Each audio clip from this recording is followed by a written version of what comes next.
అసలు మొన్ననే ఒక రౌడీ షీటర్కి డబ్బులు తీసుకొని పెరోల్ ఇచ్చిందని చెప్పి ఏ విధంగా ఆవిడని అదే పార్టీ వాళ్ళు తిట్టారని మనం చూసాం. మొన్నటి వరకు సైలెంట్గా ఉన్న ఆవిడ మళ్ళీ స్టార్ట్ అయింది. జగన్మోహన్ రెడ్డి గారు బెంగళూరులో ఉండారు. జగన్మోహన్ రెడ్డి గారు అధికారంలో ఉన్న 5 సంవత్సరాలు విజయవాడలోనే కదా ఉన్నారు. ఏ రోజు హైదరాబాదు బెంగళూరు పోలేదే.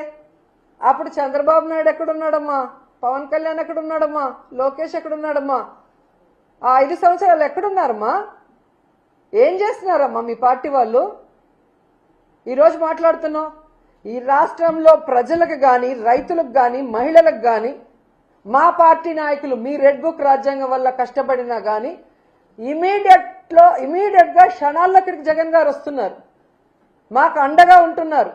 రైతులకి అండగా నిలబడి మీ మెడలు వంచి ఏ విధంగా పని చేయిస్తున్నారో ప్రజలు గమనిస్తూనే ఉన్నారు.